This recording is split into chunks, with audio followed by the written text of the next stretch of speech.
Hello, and welcome.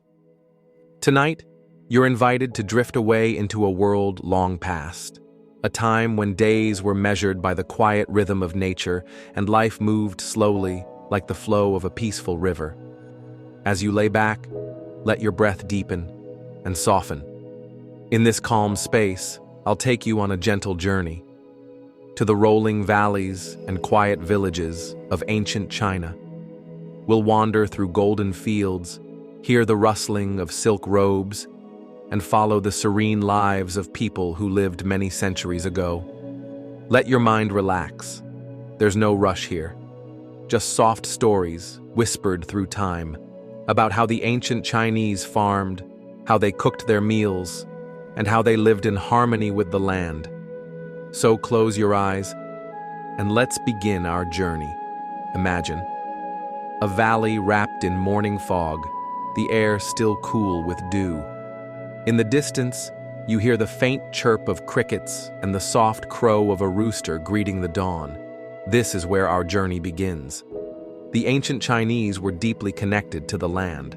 For them, farming wasn't just survival.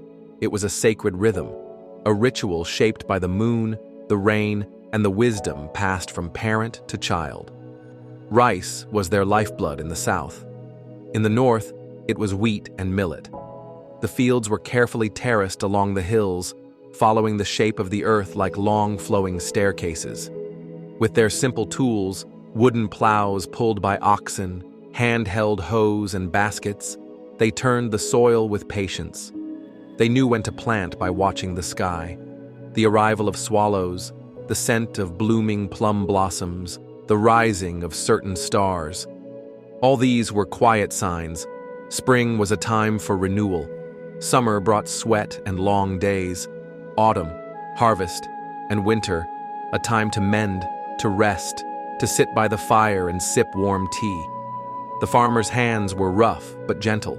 They touched the soil like a friend. Now picture a humble home, its walls made from earth and straw, its roof a canopy of curved clay tiles. The door opens slowly, creaking on a wooden hinge. Inside, the scent of warm porridge fills the air. This is where a family of 5 or 6 might live. Grandparents, parents, and children, all together under one roof. The beds were wooden platforms covered in woven mats. At night, they'd warm stones and tuck them under their blankets.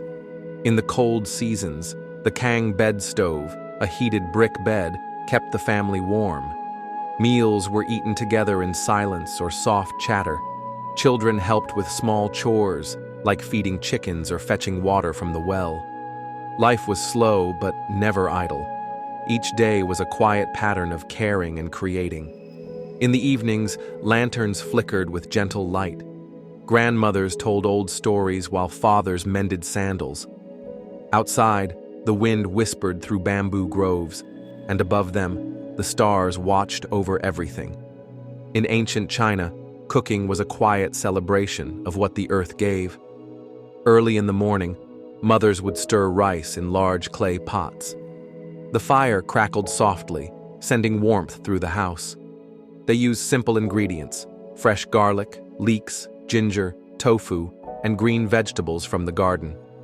Rice was steamed in bamboo baskets. Soups simmered with fragrant herbs.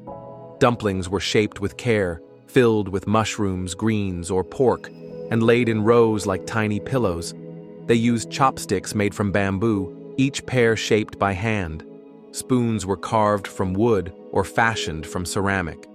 The tea, always present, steeped slowly in earthen pots. It was sipped with both hands, in quiet gratitude. There were no feasts on most days, just clean, honest meals.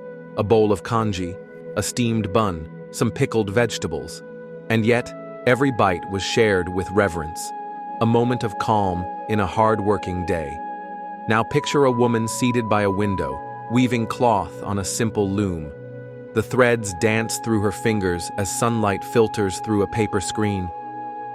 Clothing in ancient China was made from hemp, silk, and cotton, dyed in soft earth tones or sometimes rich indigo or crimson. Farmers wore loose tunics and trousers tied at the ankle.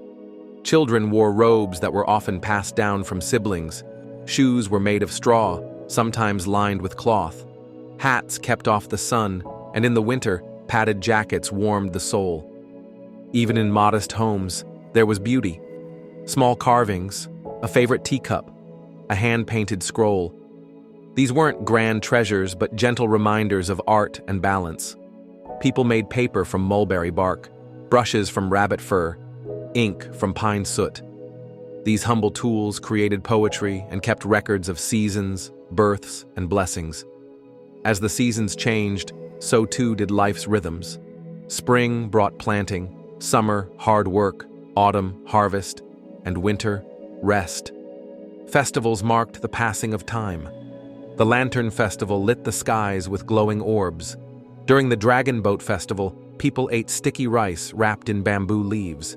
The Mid-Autumn Festival, with its mooncakes and poetry, was a time of reflection. Children laughed in courtyards as elders told tales of moon rabbits and legendary kings. People believed the wind carried stories, that certain stars whispered secrets. These beliefs didn't scare, they soothed. They made the world feel connected and known. And now, as our journey gently comes to a close, imagine once more the quiet countryside, the golden fields swaying in the wind, a wooden flute playing softly in the distance, the last light of day fading behind hills, and a family settling in for the night, their hearts full and quiet. In ancient China, life was not always easy, but it was rich in rhythm, in balance, in calm. As you lie here now, let that peace wash over you. The quiet patience of farmers, the warm fire of a simple kitchen, the sound of crickets in the twilight. You're safe now, floating gently, in a story that asks nothing of you. So close your eyes, breathe, and let sleep take you softly, as the ancient world whispers its final lullaby. Good night.